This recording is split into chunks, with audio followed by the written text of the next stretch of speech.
Hey everyone, it's Stephanie, and you're tuned into the review of Married at First Sight, Season 8, Episode 7. So last night we got to see the couples enjoy the first few days of living together. Last week we saw them move in, and now we're seeing them kind of fall into their routine. And then we also get to see them spend time with family and friends. So let's just kick it off with the first couple. I am going to start with AJ and Stephanie.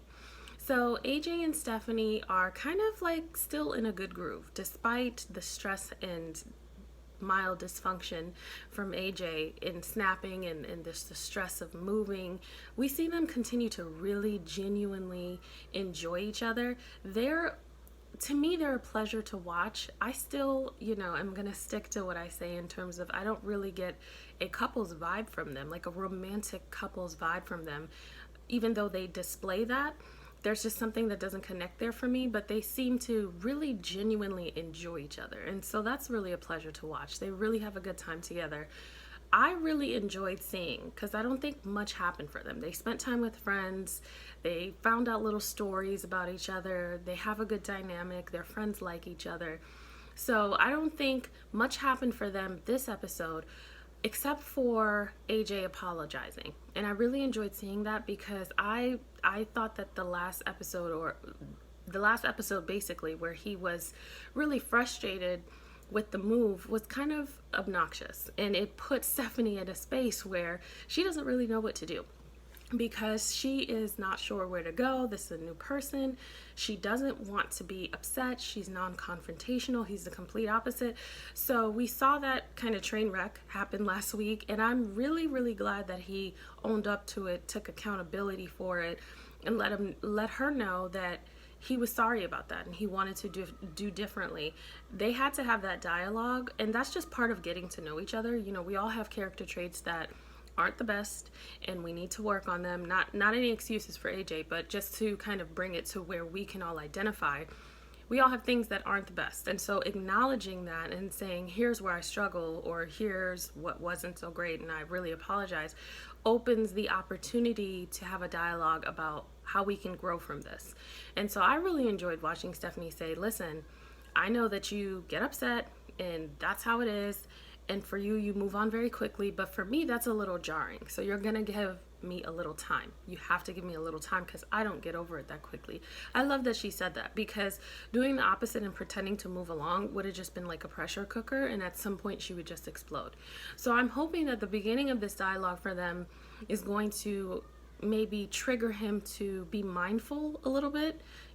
Who knows, but just be mindful of when he's getting in that space over time.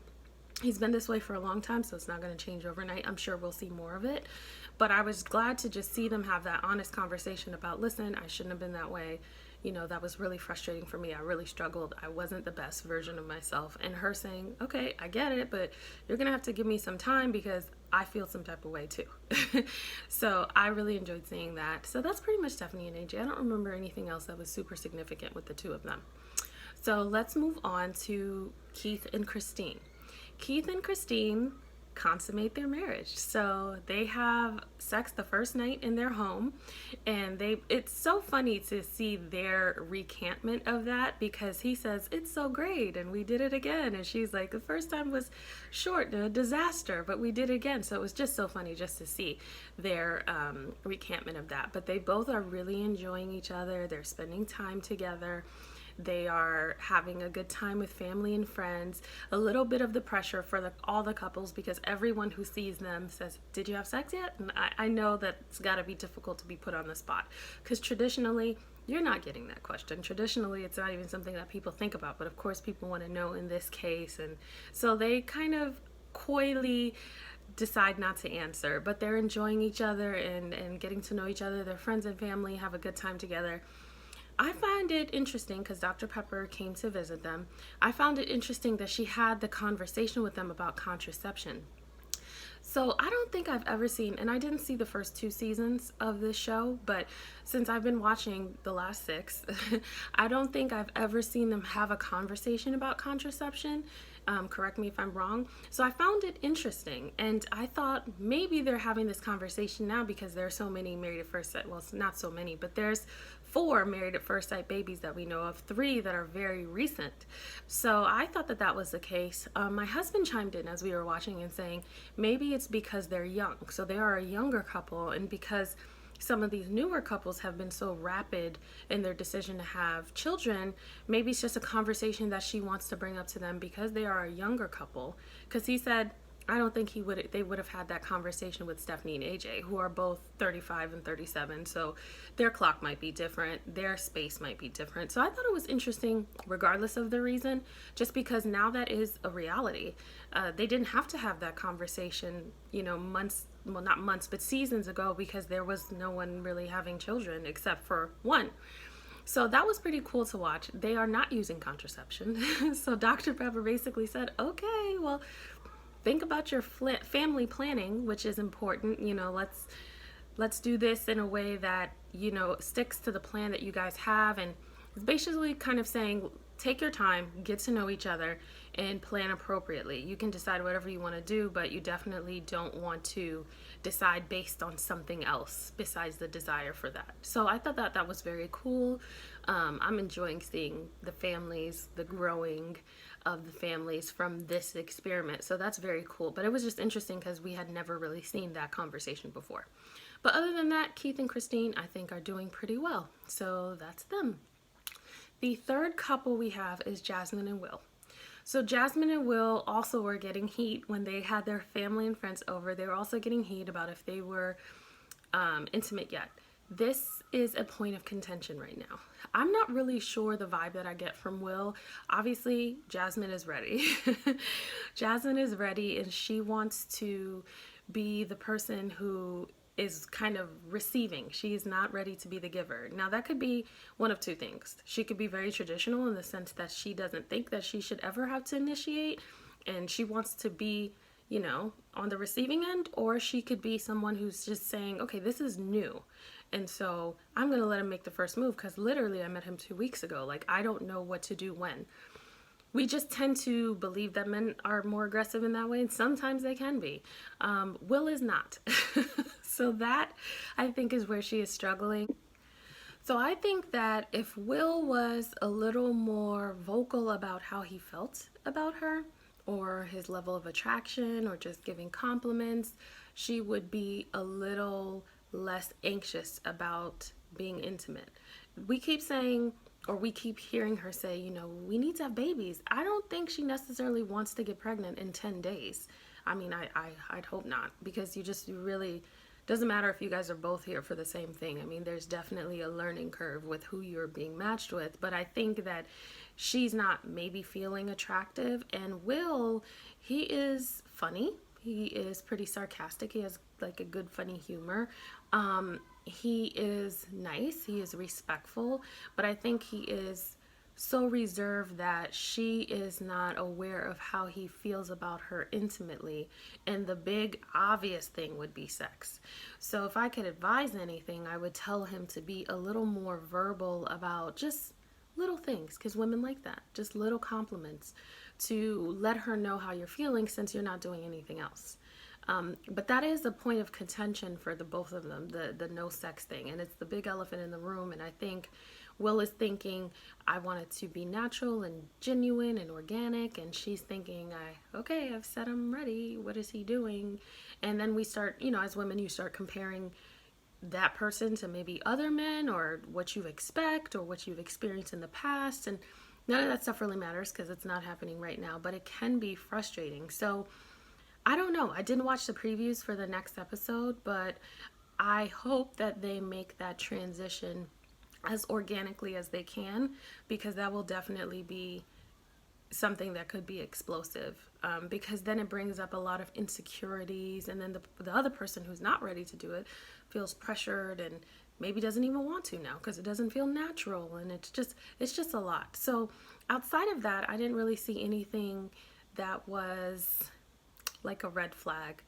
She watches him make her breakfast for the first time, and she's kind of hovering, and she's just being Jasmine, and he's just super cool, super laid back. So we'll kind of see their transition. But like I said, I think they're still kind of coasting along and doing pretty well, and so we'll go from there. So that's Will and Jasmine.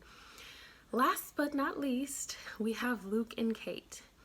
So we watched Luke and Kate have this housewarming party that just really felt like, I think Kate had like 3 people there. It really felt like Luke's party, and Kate's friends came over. And initially, it seemed that Luke didn't really do a great job about integrating Kate into his friends, into his circle of friends. After a while, he did. And here's the thing with Kate and Luke, because yesterday they seemed to have a good time towards the end of the party. She got very comfortable.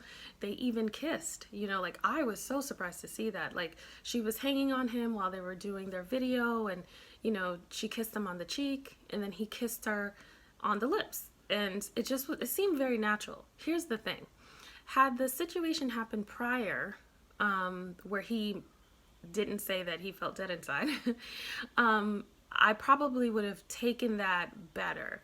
But I don't really know how to read them, because I just feel like there's this major elephant in the room and it really hasn't been addressed. And I don't see how they can really get through what happened the last time without really, really addressing it. I'm not saying that they can't, because relationships can be difficult and sometimes you get through stuff that isn't the greatest. But I feel like Pastor Cal addressed that situation, but I don't necessarily think they addressed it, or maybe they did and we didn't see it, but that would have been good for us to see, because it just goes from this very awful, insecure place and kind of this awful thing that was said to, oh, let's pretend, let me get you wine in the new house and let's have a housewarming party and introduce people to my new wife. And I've read some of the comments where people are saying, it's because she's a woman, we're all so upset, and Jamie didn't feel that way about her husband at first, and somebody even said recently that Jamie felt the same way, but she didn't even say it. Okay. I just want to be clear, because I've said this in another video. It has nothing to do with the fact that she's a woman. It's just, if you're rude and it's inappropriate, then it's rude and inappropriate. If it's rude and hurtful, it's rude and hurtful. If a woman would have said that, because we've seen women not feel that way. Like a few seasons back, we saw, I forgot her name. I want to say her name was Ashley, and like David, and Ashley was very cold, and it was very hard to watch. I wasn't doing reviews then, but she got a lot of backlash as well. So let's stop arguing about, the whole woman versus man thing. What Luke said was really important. It was really inappropriate, and it was hurtful, and people watching that could see that. So for us not to see them have a conversation where she really says, that really hurt my feelings. Like, she doesn't even want to move in with him. They are moving in because she doesn't trust him. She doesn't know where to go. It's like, and she stays because they're married and she wants to make this work and she's open, but she is like on eggshells. She's in a very uncomfortable place. And that's kind of just tough to watch, because I start wondering what's authentic. So we watch them engage in all these things, and I wanted to be excited about their first kiss, because that first kiss and that experience, watching that would have been like, oh, that was our first kiss, and it was so natural and it looked like they really enjoy each other, versus all the stuff that we've experienced before and then now. So I don't know how to read Luke and Kate, because I don't know that I'm still buying it, at this point, based on what we are seeing. And we're not presented with everything. There's so much footage that we don't get to see. Based on what we're seeing, it's hard to believe that it's real, because are they acting? Especially Luke. I feel like Kate is being who she is, but Luke, I don't know. I get like snake oil salesman from him. So, is it real? And if it is real, it really sucks that it wasn't addressed in the right space, because they might be eventually making a real connection, and we won't really know it, or we don't know it right now. So that's Luke and Kate. I just really questioned what I'm watching, and it was hard for me to watch because she's just like really trying to hang in there and just hoping for the best, and he really holds all the control right now, and that could be like a scary place for anybody to be in any situation. One thing my husband did say last night, though, to let you know what he's thinking, he said that Kate needs to do a pretty good job better job of making herself desirable. Meaning, because he was frustrating watching her too, and felt like, she deserves better. And so one of the ways to make herself desirable is to really affirm herself of who she is, and what she's expecting and that she's just as valuable, and kind of that the energy of, being hopeful that this person gives you this attention will go away, because she will start to remind herself of who she is, and he will pick up on that. And so she won't be necessarily running after him, and she will meet him with the energy that he gives her. So if he's valuing her, then she should do the same. But I totally agree with that when he said that, because I just felt like she's just walking around hoping, and she's so much better than that. And everybody is better than that. So I totally love that he said that, and I wanted to share that with you guys. So that is my review for this week. Let me know what you guys think. As always, please subscribe, like, and comment, and I will talk to you guys next week. Everyone have a great week.